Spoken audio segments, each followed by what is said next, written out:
Thanks for joining us today at the CYC 12th Annual Golf Outing. Really appreciate all of the sponsors, starting with North Point Development and all the other sponsors. We couldn't have done it without you guys. And we thought today would be a good sit down with one of the best supporters and most visible supporters of CYC, Dave Lapham of Bengal lore. And Dave, thanks for being here today with us. Chuck, my pleasure. Anything for the kids, man. I admire what you guys do.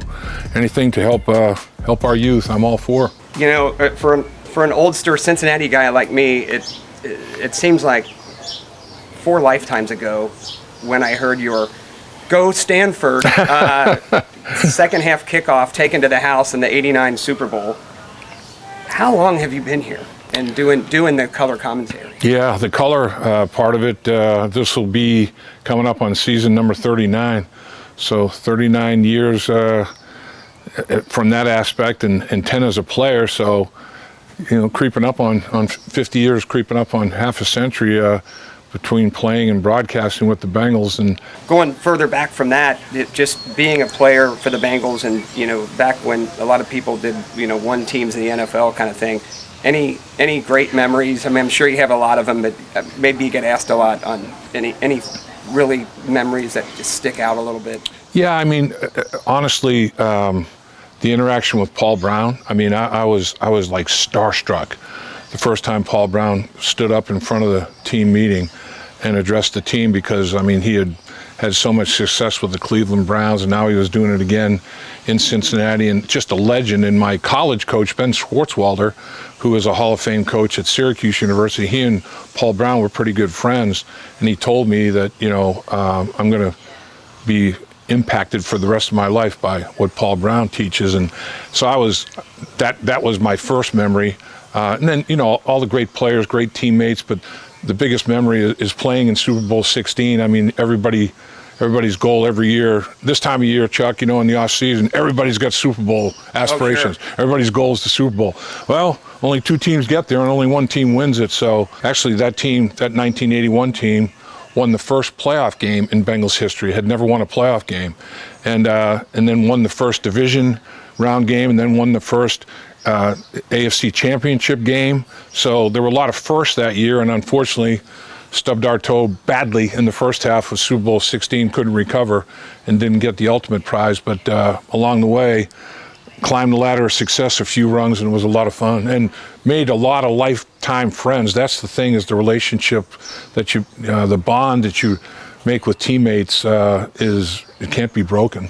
Man, you've been doing this longer than anything you've been doing, maybe even playing football altogether, the 36 years or whatever. Does anything stick out on that, or is it just really a compilation of small, nice memories of announcing? Yeah, I mean, a lot of, like you say, a lot of memories, almost on a year-to-year basis. But again, the 2 Super Bowls I was able to do as a broadcaster, Super Bowl 23 and then 56, whatever it was, 50 whatever.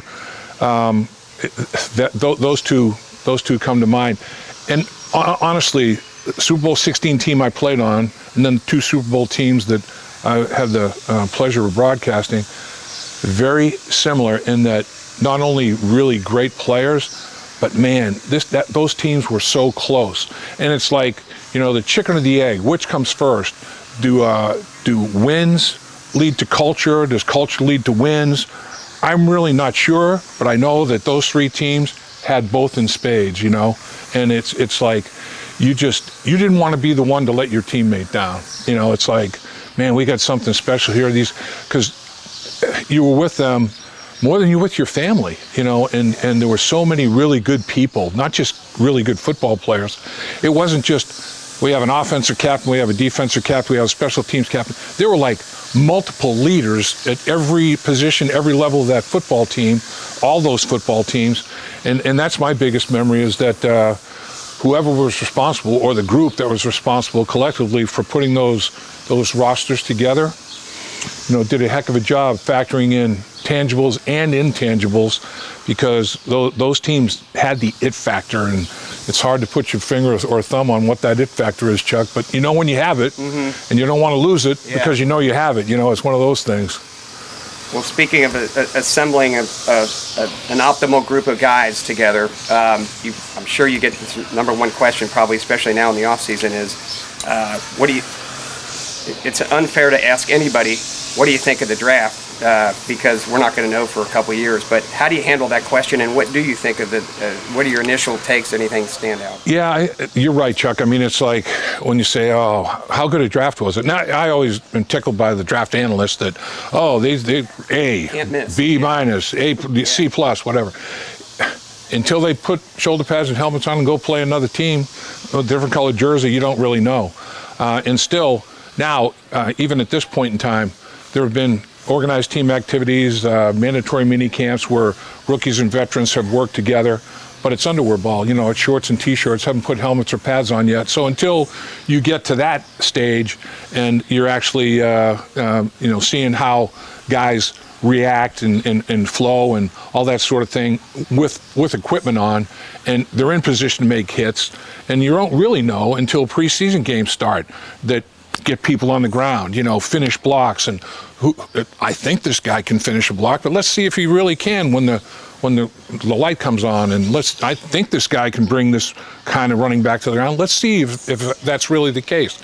But I do think 10 draft picks, and I thought they put their bat on the ball in a lot of areas, and they address needs.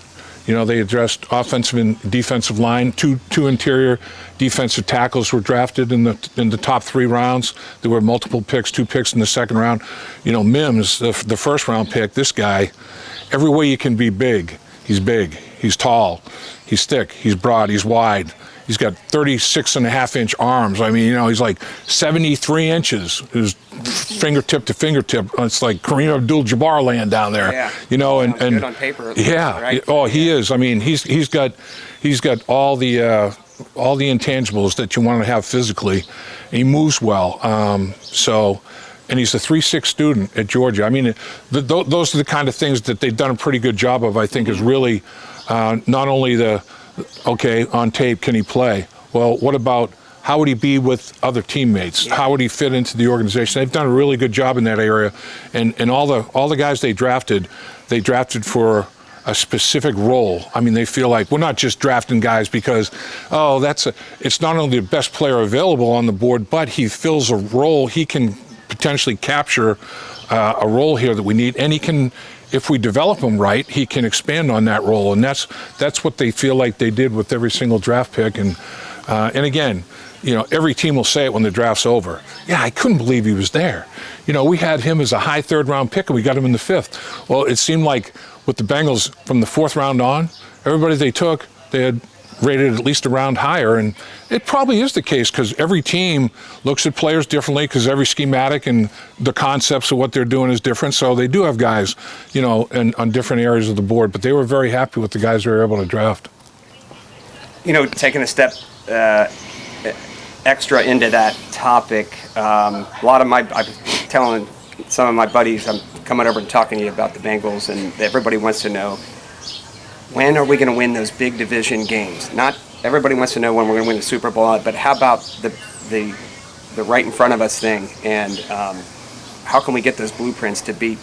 Of course, the Ravens, they're the big favorite, but maybe more so it's hurts and smarts to be losing to the Browns and Steelers a lot as of late. Right, and last year, of course, it was number 9. It was injured, and honestly, that's the key. It's no secret. You don't have to be a football Einstein with an incredible football IQ to figure out that they're better with number 9 on the field, than not. The 2 years that he's played a significant number of games, they lost in the AFC Championship game and they lost the Super Bowl. The 2 years that he wasn't able to play in a significant number of games, they didn't even make the playoffs.